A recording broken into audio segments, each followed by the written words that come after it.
Se eu tivesse fogos, eu soltaria fogos aqui em casa. Douglas Costa não é mais jogador do Fluminense, ainda não está oficializado, mas é o que as notícias já dão conta. Eu sou Gabriel Amaral, eu sou jornalista, sou tricolor, vamos embora falar disso nesse vídeo.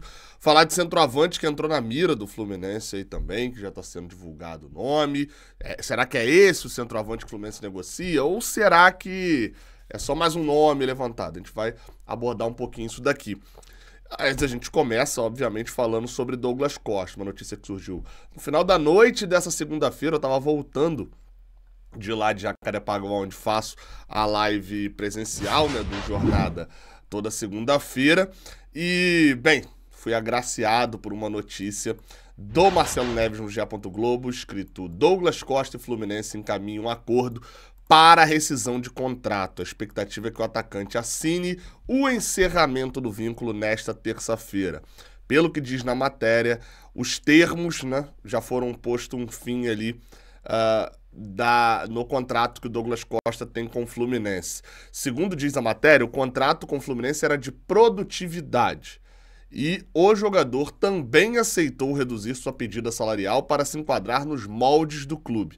Devido a isso, as cifras não são consideradas altas para a rescisão. Vamos lá, tá? É óbvio, tá todo mundo feliz aqui na lógica da saída do Douglas Costa. Eu também estou.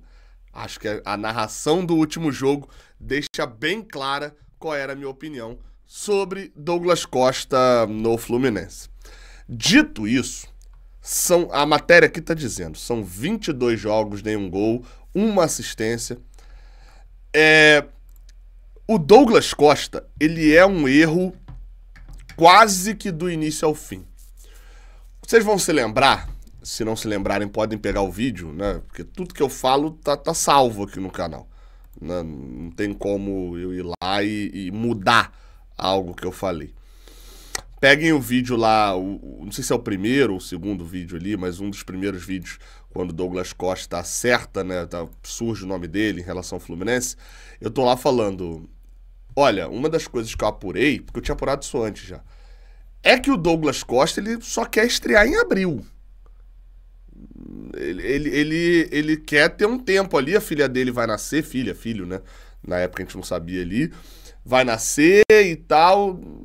Olha, até onde eu sei, ele chega, surpreende todo mundo, mas chega e joga, né? De início parecia ter um pouco comprometido. O fato é que jogar mesmo não jogou. O Douglas Costa, ele agora, o filho feio não tem pai, né? A parada é essa, né? Ninguém quer ser pai de uma contratação ruim. E aí, desculpa, se você é um defensor ferrenho que não admite que o Mário Bittencourt tenha qualquer erros, desculpa te informar, o Mário Bittencourt é responsável por essa contratação. Foi ele que assinou o contrato do Douglas Costa, foi ele que negociou com o Douglas Costa, foi ele que acertou a contratação do Douglas Costa. Agora, desculpa, se você é um fã ferrenho do Fernando Diniz, coloca ele acima do clube, não admite que o mestre Diniz errou, desculpa te informar, o Fernando Diniz é culpado por essa contratação. Tem o culpado e o responsável, e são Fernando Diniz e Mário Bittencourt, obviamente aqui abrangendo a toda a diretoria. O Fernando Diniz ligou para o Douglas Costa, foi confirmado por todas as partes. O Fernando Diniz colocou o seu projeto de vida, de recuperar jogadores e de seguir muito mais essa linha à frente do que seria um planejamento racional do ano do Fluminense. Eu já falei isso daqui algumas vezes também. O Fluminense tinha um tipo de contratação muito específico que continha ele basicamente 3 partes. Jogadores meio óbvios que iam chegar para compor o elenco ali, como Lima, como, de certa maneira, até o Guga era também um investimento. Jogadores mais em final de carreira e que o Fluminense apostava, né, não tinham jogado bem na última temporada, e o Fluminense apostava que conseguiria, por um preço muito baixo, fazer esse jogador jogar mais de 2, 3 anos. A gente está falando de Germancano, está falando de Keno, de Felipe Melo, está falando de uma série de jogadores. E, por último, apostas, que o Fluminense efetuava compra por um valor baixo, bem cedo, e que poderiam dar certo ou dar errado. Jogadores, por exemplo, como Fernando Pacheco, Michel Araújo, John Arias ou Facundo Bernal, que está indo atrás agora. Neste ano, numa sequência e com toda a glória que o Fluminense teve ano passado, toda a moral que o Fernando Diniz teve também para contratar, só foi escolhido o do segundo perfil. Jogadores já com um ano ruim no ano passado e que o Fluminense achava que podia recuperar. Praticamente todas as contratações têm esse perfil, salvo exceções como Marquinhos e Lucumí. Enfim, uma hora isso ia mostrar o problema. Então é por isso que eu aqui coloco agora, não como festa, né? Eu brinquei dos fogos e tal, e compreendo também quem tá ali comemorando a saída de Douglas Costa. Mas na verdade meu perfil não é muito esse aqui, né? Então eu olho mais para tudo que aconteceu. O Douglas Costa não está rescindindo não, o Fluminense vai continuar pagando o Douglas Costa. Grana. Rescisão. Provavelmente parcelou essa rescisão. E vai ficar pagando. Ah, Gabriel, mas o contrato não era de produtividade? Sim, era de produtividade. E o Douglas Costa não recebia R$1 se ele jogasse mal. O Douglas Costa tinha um valor a receber. E que com certeza não era baixo. A gente não tá falando de 30 mil, de 50 mil, não. A gente tá falando de um bom dinheiro que com certeza ele tinha já no salário fixo dele. A gente tá falando de um tempo de contrato que ele tinha até acabar. Então, assim, é óbvio, mesmo na hora que saiu a notícia, eu virei pro Lessa e falei, cara, ele só aceitou essa rescisão dessa maneira aí, com um pouco mais de tranquilidade, porque ele já tem outro clube. Douglas Costa arruma outro clube facilmente, né, na Europa, se bobear, até mesmo o clube que ele ia lá na Turquia. Mas, no final das contas, essa brincadeira saiu cara pro Fluminense. O Fluminense se prejudicou tendo um jogador que jogou 22 jogos e fez praticamente nada.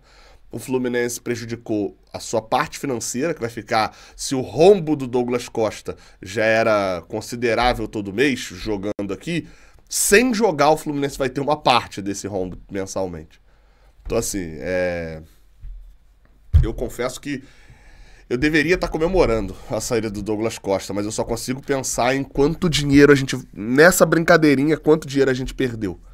Assim, e vai perder ainda. Outro é o Gabriel Pires. O Lessa até informou que o Gabriel Pires deve seguir o mesmo caminho, só que aí eu acrescento aqui, né? Não é tão fácil achar um time pro Gabriel Pires como é pro Douglas Costa. Um dia o Douglas Costa jogou bola. Um dia ele jogou bola. O Gabriel Pires até jogou, mas num nível bem diferente. Então achar time pro Gabriel e tem um histórico de lesão mais acentuado ainda que o Douglas, enfim...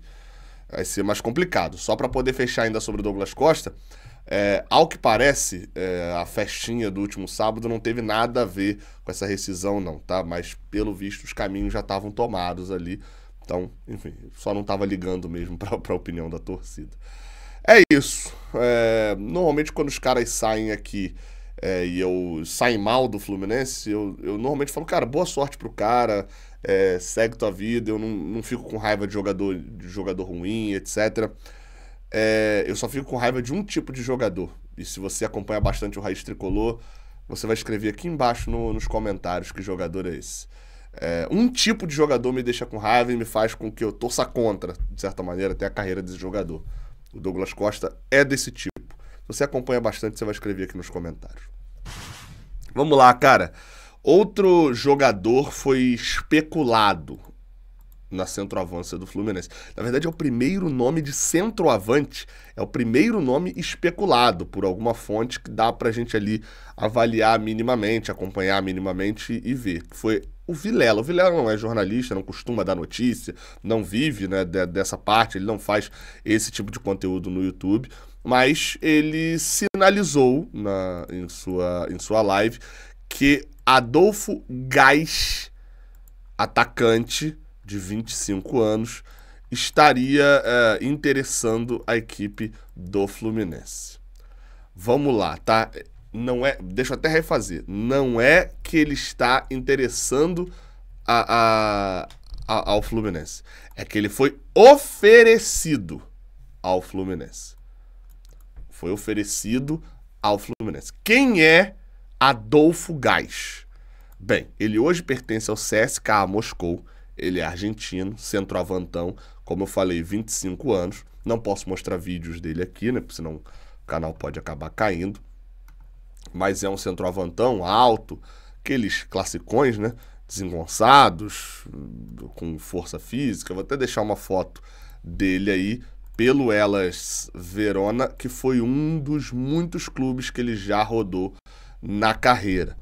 A carreira do Adolfo Gás começa no San Lorenzo, da Argentina, vai para o CSKA Moscou e de lá ficou sendo emprestado para o Benevento na Itália, para o Huesca na Espanha, para o Hellas Verona de novo na Itália e agora, mais recentemente, esta temporada que acabou de acabar, ele jogou pelo Çaykur Rizespor da Turquia, joga a primeira divisão turca, terminou ali no meio da tabela. Foi o clube onde ele mais fez gols na carreira. Ele fez 11 gols no Çaykur Rizespor. E em todos os outros clubes, o máximo que ele faz é 2 golzinhos por temporada, em um time, em outro. E lá atrás, em 2020, fez 5 numa temporada pelo San Lorenzo, inclusive a temporada que o fez ser vendido para o CSKA. O que chama a atenção do Adolfo Gás? Me parece, até botaram Bobadilha 2.0. Não acho que chega nesse nível. Tá? Não sei se chega ao nível do Bobadilha. Fato é que, obviamente, a gente não conhece tanto, mas há quem diga que o mundo no futuro não será dominado por aqueles que têm mais conhecimento, mas sim por aqueles que mais sabem pesquisar e encontrar esse conhecimento. Bem, então fomos gastar aí um tempo pesquisando sobre a vida do cidadão. Quando ele sobe no San Lorenzo, e sobe com patente de seleção, tá? Seleção sub-17, sub-20, joga Mundial sub-20 pela Argentina, faz gol, se destaca muito nas competições de base, até vai para as Olimpíadas de 2020, no caso for em 2021, né? Mas enfim, ele vai ali também para os Jogos Olímpicos, a Argentina acaba não se classificando no seu grupo. E então, assim, competições de base, essas competições mais altas de base, ele foi muito bem, cara. Se destacou bastante. E ele chega a ser vendido para o CSKA como um centroavante argentino ali com um bom poderio, com uma expectativa. Só que por lá ele não rende, nesses empréstimos em nenhum deles ele rendeu. Nessa última temporada ele acabou fazendo mais gols. Só que desde 2021 eu fui dar uma pesquisada e eu nunca vi tanto time tendo o desejo dele. Vamos lá, tá? Em 1º de maio de 2020, antes de ir pro CSKA, ele foi oferecido ao Santos. O Santos, naquela época, seria o ano em que o Santos iria para a final da Libertadores. O San Lorenzo queria 65 milhões de reais por ele. E aí, obviamente, isso não avançou. Passa um ano e pouquinho, ali em 2022, e tem notícia dele sendo oferecido ao Internacional. Sucesso na base e baixa rodagem em clubes. Quem é Adolfo Gás? O centroavante oferecido ao Internacional. O Inter não pegou. Bem, avançamos um pouquinho mais no tempo e a gente chega até o ano passado, onde em 2023 Adolfo Gás foi oferecido ao Atlético Mineiro e foi confirmado, até estou vendo aqui num post do canal, eu acredito, falando que o Atlético chegou a se pronunciar sobre a fala a possibilidade do Adolfo Gás, e dizendo basicamente que não tinha interesse e ele nem conhecia Adolfo Gás. Foi o que disse um dos R's, ali dos 4 R's, numa apuração lá do Thiago Fernandes, jornalista do Gol. Ou seja, é um maluco que tá o tempo inteiro querendo entrar no mercado brasileiro. O Vilela, como eu falei, o Vilela não dá notícias normalmente, né? Então, não é que um empresário ligou pro Vilela, então não acredito que seja isso, não. E falou, ó, tô oferecendo fulano, mandei oferecer. Mas é fato de que provavelmente, andando ou não andando essa negociação, a notícia do Vilela provavelmente procede. O jogador tá sendo oferecido mais uma vez a um time do Brasil. E aí, desculpa, eu vi pouco, parei para ver aqueles vídeos editados que são os melhores momentos e recomendo que você assista aí. Já que você já tá aqui no YouTube, pesquisa aí. Melhores momentos Adolfo Gás. E você vai ver que, assim, pô, irmão, traz o Felipe Cardoso de volta, assim. Ele é um Felipe Cardoso com whey protein. É meio que isso, assim, enfim. Espero que ele não seja o centroavante que o Fluminense vai atrás, não. Mas vamos ver, tá? É isso. Tamo junto. Até a próxima. Valeu.